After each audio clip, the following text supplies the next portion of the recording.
Welcome back to the Moon Getting Started guide.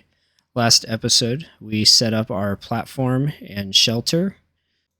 This episode, we are going to set up the airlock, pressurize the shelter with breathable air, and set up the arc furnace and autolathe so we can start manufacturing the needed supplies to expand the base and improve our survivability on the moon. So let's hop to it. Let's go grab our stuff for the airlock. We're going to need a passive vent, a console, an active vent, some pipes, a sensor, and eventually we'll need this data disk, the labeler, and the airlock circuit board. I don't have inventory space for that. We can go ahead and swap these out. So let's grab that.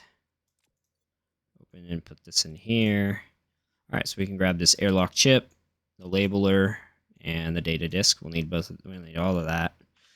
All right, let's get this airlock going. So I'm going to go ahead. I like to put my console about midway on these walls, and the power connection is in the bottom of this. So let's go ahead and put that right here. And we'll need to set up a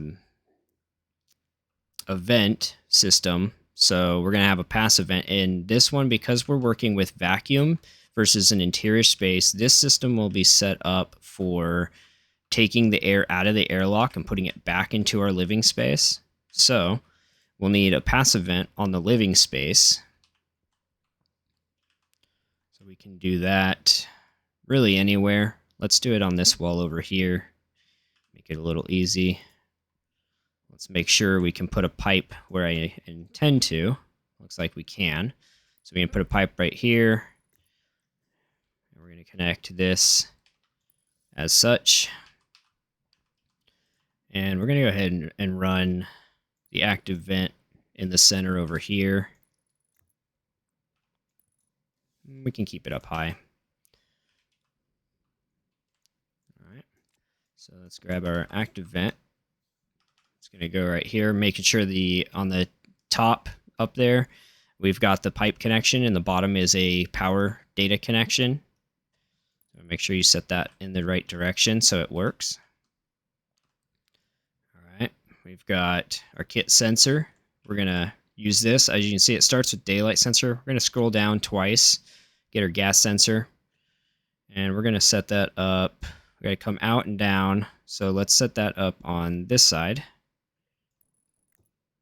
You want to put the gas sensor on the opposite side of the vent. If it's right next to the vent, sometimes it'll trigger your airlock a little early. You don't necessarily want that to happen. This airlock circuit board put into the console. We're going to need a piece of glass to cover that and finish the console. So let's grab the glass. Construct that. All right, so we got our glass in there now. All right, let's label some stuff. So we're going to label this composite door, interior, and we're going to label the glass door exterior. We're going to name this air active vent airlock and gas sensor airlock. This will just help you in picking the right things within your airlock. As you get a lot of stuff on a network, it can really help to label stuff and make sure you know which is which. When you're picking through the list, you'll see here. All right, so let's wire this up. We need our wire and our cutters. Cutters, what they do is let you modify. So you can see if I have the cutters in my other hand, I can actually modify this into a junction. If I don't have the cutters, it will look like this, where it's red and you cannot modify that cable. So that's why I put the cutters in here. That way it just makes doing electrical a little easier. All right, so we're going to do corner down. We're going to take this all the way to the ground. Do one of these. And we're going to go straight down from here. And we're going to do a junction. And a junction here. A junction here. We're going to do a straight here. straight here. And we got to do a straight here, here. And this is where I can modify this. It actually won't use any cable coil because it's already using 2. So your junctions, they use 2 cable coils instead. So when I modify this, it won't use it, but it'll turn it into the junction that we need. So we've got wires connecting all the door data and power connectors. We've got up to there. Now we just need to wire in our gas sensor. Turning that to a junction and then creating a junction for the console. So as you can see, we've got that. Now what I can do is, since I want all of this to also be on a network inside, the inside network, I'm going to turn this bottom one here into a junction going inward. And so now I know I have a power connection here for anything inside. So we have our power set up there. You can see we're using electricity now. So these doors are using about 5 watts each, and that's why it's using electricity. So we need to turn on the console. You can see it's error in config. I'm going to go ahead and close this door, and we are going to need the data disk. So I can put that in this little side slot here, and you can see it comes up with the mode control system. So we don't have a lot on the network, so it makes it easy, but we can see our interior door. With the doors, you need to select exterior first. So we're going to select the exterior, then the other one will change to interior. Then we select our vent and our sensor, and then we can pull our data disk out.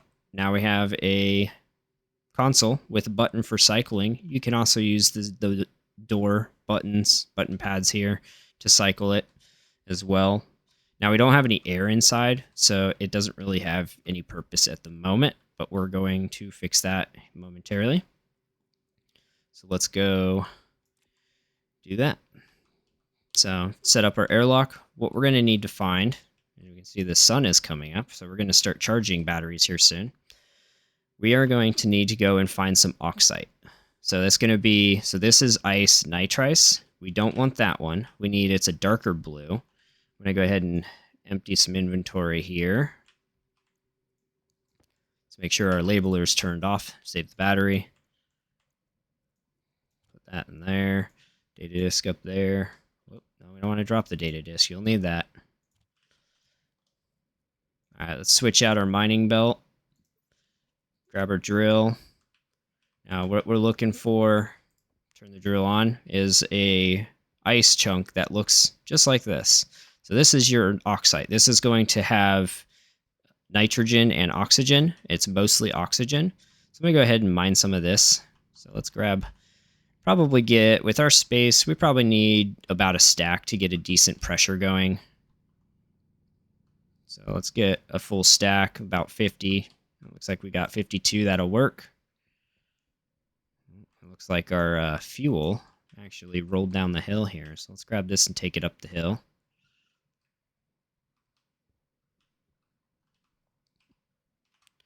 We're going to need that later too.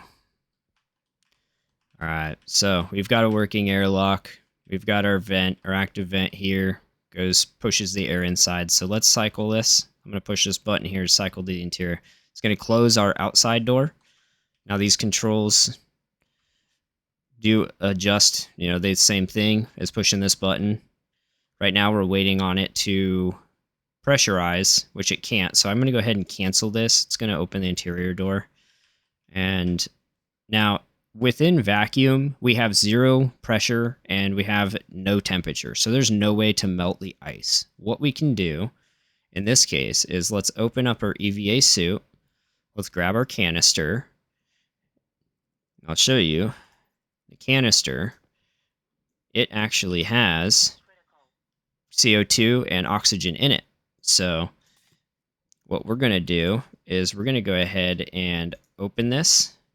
So open, and you'll see it'll actually add 30 degrees Celsius temperature to our room. And just enough, 1 kPa, so we have something in the room. This will now melt ice. So now I can drop these 2 stacks in here, and we're going to start pressurizing this room as it melts. We can watch this happening right on our tablet with the atmospheric analyzer.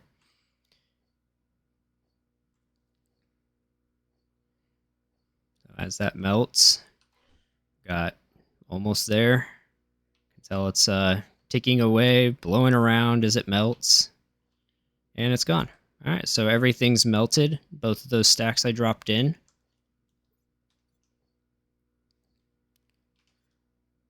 We now have O2 is at 88.6%, CO2 is at 1.57%, and nitrogen is at 9.81%. So this is breathable atmosphere. So, and we're just above, freezing, which is good. So we want that. Obviously, we dropped from 30 Celsius. That happened because we threw ice in here. Ice does cool it down. So if you have a room at like 25 Celsius and you start dropping ice in, it's going to start dropping your temperature. So you need to really watch for that when you are, say dropping ice in your greenhouse, right? Because you want your greenhouse to be at the right temperature to grow plants. But if you start dropping ice in, that's going to start dropping your temperature, which could affect your plants. And sometimes, if it goes below freezing, even kill your plants. All right, so we now have a breathable atmosphere. So what I can do now is I can go to my helmet, I can unlock that, and I can open my helmet. You can see my helmet's open down here. I can even turn off my AC air and filter in my suit, and we will conserve battery power. Turn off the light. You can see green and blue flashing. That means we're charging this battery right now. So it's actually going up. You can see percentage. But we have a breathable atmosphere. So we can come in here, we can eat, we can drink, which I'm going to go ahead and do. Let's grab our water and our food. And just in time for our notification that hydration is critical. So let's go ahead and eat first. Puts us at 100%. And then we'll drink. And puts us at 125%. Put those back in the suit. All right. So we have power, production, charging our batteries. So we're at 68. Let's go ahead and swap that out. 88%, a little bit more battery. And we have a breathable atmosphere with an airlock, so we won't lose our breathable atmosphere that we've just created. So let's turn our suit back on. AC air and filter on. Let's close our helmet. And let's cycle this to the exterior. You'll see it's going to grab and put all the air back into our space and open to the vacuum. So first part is done. This is creating a survivable atmosphere for you. So this is what I would focus on first so that you can go in there and you can eat and drink. That will prolong your survivability. So next, let's get some production going. We got our arc furnace and our autolathe. So we need to set these up on the platform in a way that we can use them. So let's set up our autolathe. Let's put that, we'll put it right here. And then our arc furnace, we're just going to go ahead and put right here on the end. Now you can see the arrows. We got our intake and our out. So we got our input and output. You're going to put ore in and it's going to output your ingots. So I'm just going to go ahead and put that right here. There is actually an alternative way that we could set these up as well. So this arc furnace has an input and output. You can actually take this here and you can put that in the input of the autolathe so that when you place ingot ore on one side, ingots come out the other and go directly into the autolathe. So the only problem there is that anytime you want to pull the ingots into a different production, the autolathe here is going to have to be purged so that you can pull those ingots out. So I'm not going to do that today, but is a good idea for some who may want to set it up that way. I do need some iron sheets, and we're going to have to weld in these iron sheets to our autolathe. So to construct it, we need our 2 iron sheets first. Then we're going to need 4 cable coils. And then we're going to need plastic sheets and our torch. So switch to the plastic sheets and our torch. And then lastly, we just need our screwdriver to finish it up. And let's grab our cable.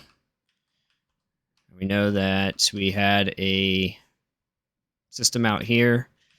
So what we're going to do is go ahead and just wire this, and we're going to run it to inside.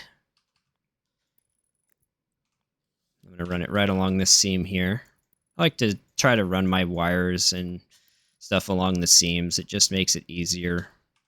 It's like I know that's going to be on this seam on the inside.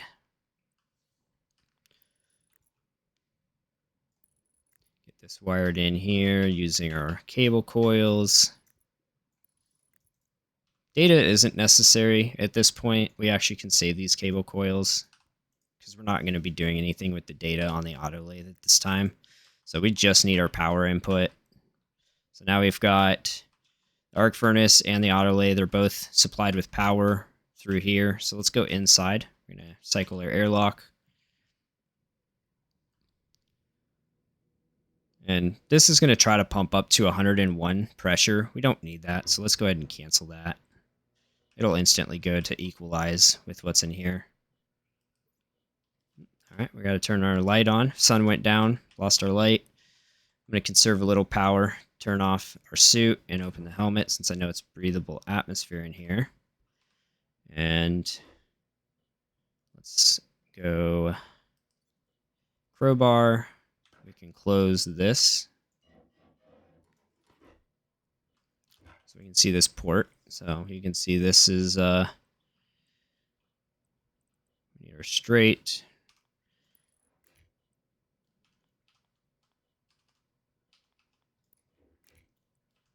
And we are supplied with power outside. So outside systems. So we're charging, powering this, charging this battery up, keeping this flowing outside. So now we have power to the outside. We have a power port connection out in here for interior stuff, which we will get to later. And we have a working airlock. So I can go ahead and close my helmet, turn on these systems, cycle the airlock back to the outside. And doors open for the exterior. You can see we drag these off here. We now have a powered autolathe. So this is going to let us make our items that we need to create further systems. And then this we can turn on. This will let us put in ore. So let's go ahead and, as an example real quick, we'll go grab some ore. Grab our mining drill. I saw there was some iron right here actually next to the base. So let's grab a little bit of iron. Just grab these few nodes. 23 iron ore. I can go ahead and throw that in here. Push the button and that will start the arc furnace. You can see it's putting off some kind of air, right? That's pollution. It's putting off pollution. You don't want this inside. Don't put this in your living quarters unless you plan on using your air scrubber a lot, because it will put off a lot of heat and a lot of pollution. We can actually check. Oh, it just finished. So we got an iron ingots here, 23 grams. Can pick this up, can throw it in the input, and now we have 23 grams of iron in our autolathe that we can use to make stuff. So let's say we want to make some more walls. We don't need these right now, but we could, right? We can make 23 grams will make 23 iron walls. We can make sheets to go with those walls, iron sheets. Those are also 1 gram each. So we can make, if we want to make 10 and 10, we can make 10 walls and 10 sheets. So that is the basics of the crafting, is just loading up the supplies, picking the right item in here, and then hitting the button here to create it. And that will produce what you need out of here. It'll come out of the side here, the output. So basics of making some items. I'm going to go ahead and shut off these systems, and this will wrap up this part of the tutorial. We've created an airlock. We can now go inside. We have a breathable atmosphere. We can eat and drink in it with our helmet open. And we have an autolathe and an arc furnace set up for furthering our survivability with creating the products that we need in order to expand our base and improve our systems. Both of these systems are powered separately through area power controllers. I highly recommend doing this. This will just let your systems last a lot longer. If you put all this on one area power controller, it's going to go through the battery quicker, which you don't want that. You don't want to run out of power with your airlock, otherwise you can't get into your airlock safely. This will conclude this episode. In the next episode, we will continue to expand upon our base by setting up the hydroponics and the water refill station. Hydroponics will allow us to start growing food, and the water refill station will let us refill our water bottle. Thank you for tuning in to this episode, and I'll see you in the next one.